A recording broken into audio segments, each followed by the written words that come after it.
Halo semuanya, pada video kali ini kami akan membahas mengenai laporan praktikum kromatografi, yaitu analisis Dechien dan Genstein pada kedelai, di mana varietasnya adalah Anjasmoro, Argo Mulyo, dan Dena 2 dengan menggunakan metode KCKT.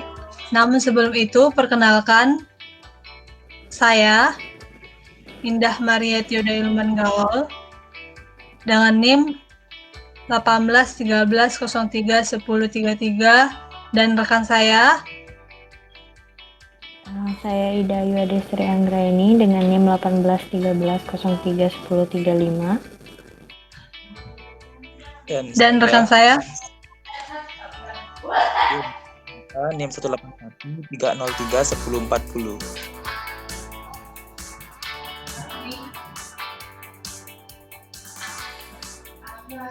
Pada bagian pendahuluan akan dijelaskan oleh rekan saya. Terima kasih atas kesempatannya. Kali ini saya akan menjelaskan mengenai pendahuluan, di mana yang akan saya jelaskan yakni mengenai dasar teori serta tujuan. Nah, untuk kromatografi sendiri merupakan teori dasar kromatografi ini pertama kali dikembangkan oleh Martin Dancing untuk kromatografi cair-cair. Prinsip dasar dari kromatografi cair-cair ini dipakai dalam berbagai metode kromatografi lainnya.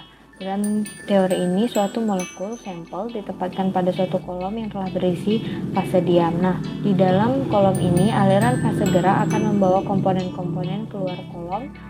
Sepanjang kolom terjadi kesetimbangan dinamis antara komponen-komponen yang terlarut pada fase gerak dengan fase diamnya. Untuk parameter dari kromatografi ini berupa parameter retensi ada dua, yakni waktu retensi dan volume retensi. Untuk selanjutnya, salah satu bentuk kromatografi adalah kromatografi cair kinerja tinggi atau disebut juga KCKT atau dalam bahasa Inggris disebut dengan HPLC atau High Performance Liquid Chromatography yang merupakan teknik pemisahan untuk analisis kualitatif dan kuantitatif. Berbagai kondisi sistem KCKT yang dilengkapi dengan detektor PDA atau fotodetektor array untuk analisis kedua senyawa yang akan dibahas yakni senyawa Dechien dan Genstein telah dilakukan dan dicari untuk memperoleh metode analisis yang valid. Untuk reverse fase atau fase gerak dari KCKT digunakan untuk memisahkan senyawa semipolar sampai nonpolar, dan kemampuan elusinya akan menurun dengan meningkatnya polaritas pelarut yang digunakan. Untuk selanjutnya, yakni tujuan dari praktikum ini atau penelitian ini yang kita ambil dari data sekunder, yaitu untuk menentukan kadar Dechien dan Genstein dalam sampel kedelai. Nah, demikian pendahuluan yang dapat saya bahas. Selanjutnya, saya kembalikan kepada moderator.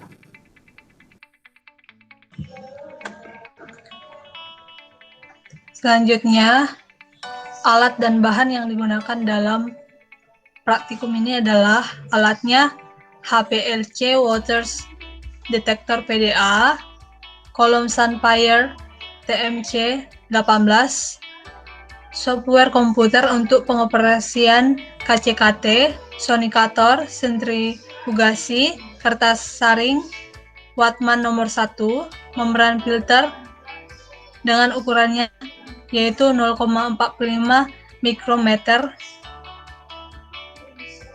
Selanjutnya, bahan yang digunakan adalah baku Dechien, baku Genstein, air Pro HPLC dari Merck, metanol derajat liquid kromatografi dari Merck, dan metanol dari Merck juga dengan derajat Pro analisis, serta varietas kedelai baik Anjasmoro, Argo Mulyo, dan Gema.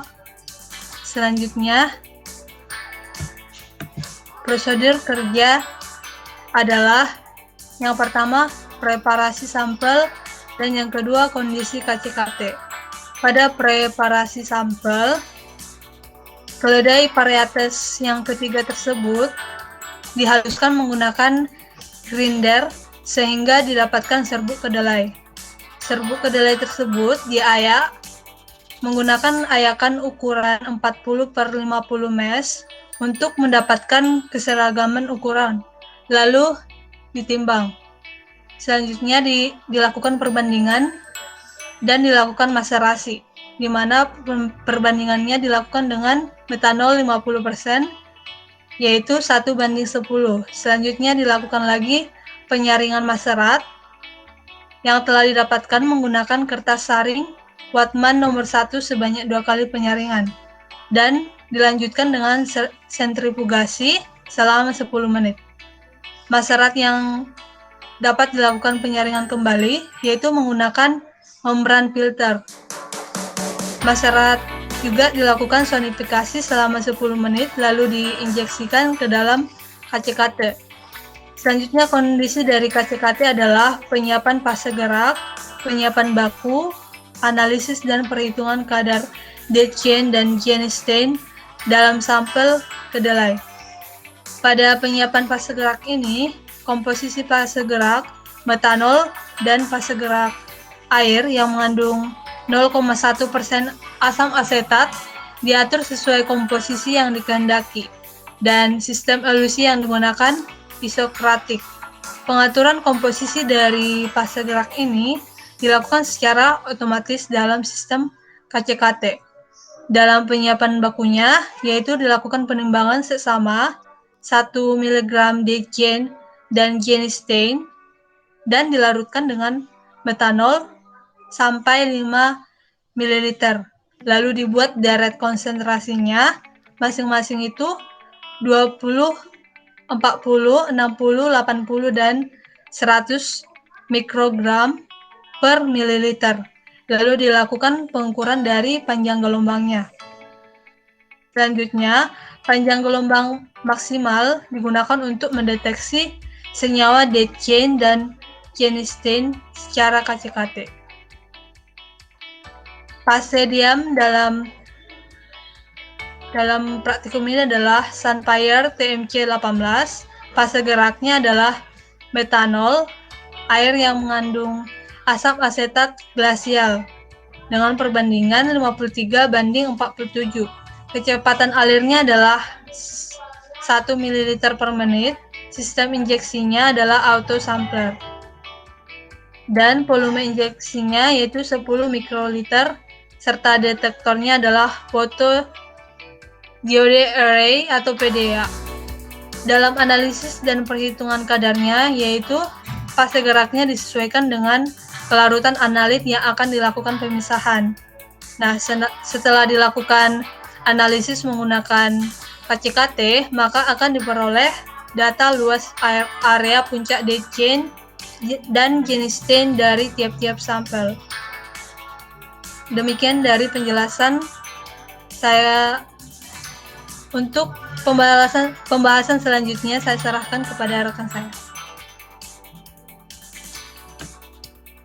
Baik, terima kasih atas kesempatannya. Di sini saya akan membahas terkait tentang hasil dan pembahasan dari artikel yang akan kami bahas.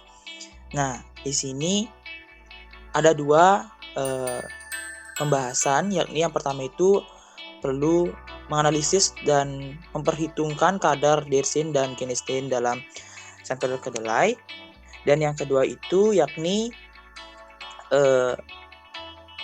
perhitungan kadar dead-chain dan genistein dalam sampel kedelai. Nah, yang pertama itu kita harus menganalisis terlebih dahulu, yang mana metode analisis dengan KCKT ini dilakukan untuk mengidentifikasi suatu senyawa berdasarkan waktu retensi yang sama atau mendekati waktu retensi senyawa baku yang diinjeksikan dalam kondisi sistem KCKT yang sama dengan sampel. Nah, dalam respon detektor yang digunakan dalam artikel ini yakni detektor PDA, yang mana detektor PDA ini merupakan detektor UV vis yang mampu menampilkan kumpulan kromatogram secara simultan pada panjang gelombang yang berbeda pada sekali proses metode KCKT berjalan, seperti itu. Nah, di slide terdapat dua kurva baku, yakni ada Dirsen dan Genestein secara kacikati. Yang mana dalam kurva baku Dirsen ini, yang mana hubungan luas puncak serta dengan konsentrasi dalam ppm. Sedangkan dalam kurva baku Genestein ini secara kacikati, yakni hubungan luas area terhadap konsentrasi dalam ppm, seperti itu. Selanjutnya,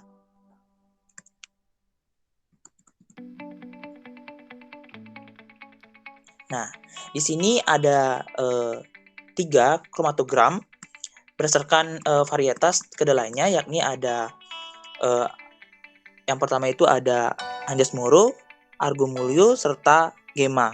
Di mana dalam Anjas Moro ini bahwa waktu retensi dalam kromatogram dari kedelai Anjas Moro ini terdapat Dirsen pada 6,423 menit, sedangkan pada Genestein yakni 9,88 menit, seperti itu. Sedangkan pada Argo Mulyo waktu retensinya pada 6,68 menit itu terdapat Dirsen, sedangkan pada 9,625 menit terdapat Genestein.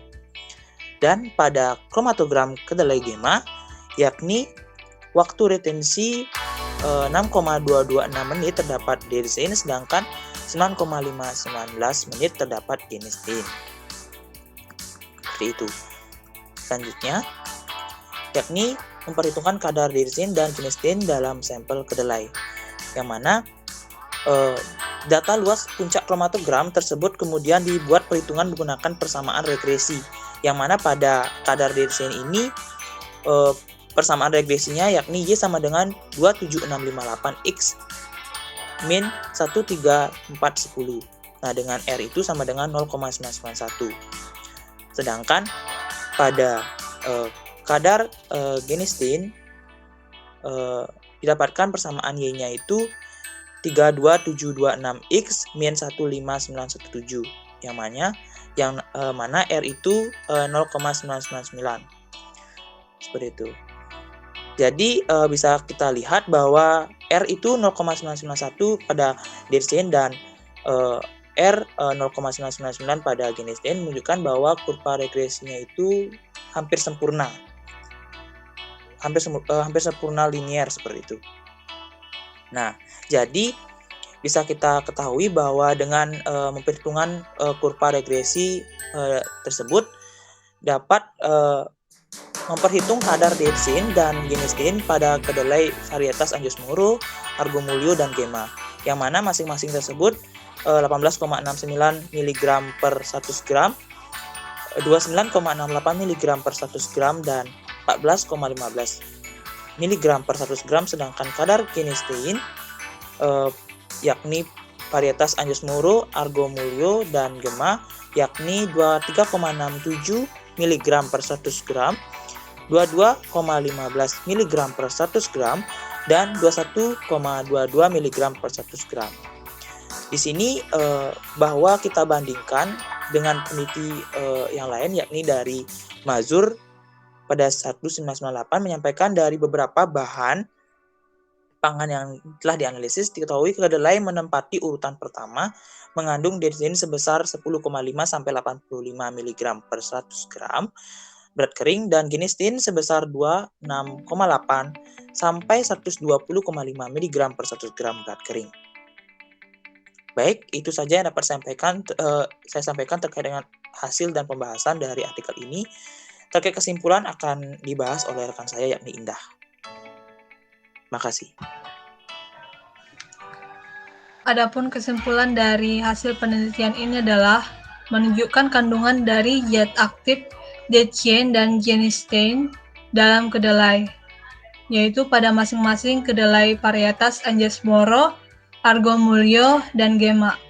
Adapun kadar yang diperoleh adalah masing-masing 18,69 mg per 100 gram dan 23,67 mg per 100 gram, 29,68 mg per 100 gram, dan 22,15 mg per 100 gram, 14,15 mg per 100 gram, dan 21,22 mg per 100 gram. Demikian dari pembahasan kelompok kami. Apabila ada kesalahan, kami mohon maaf. Kami tutup dengan terima kasih.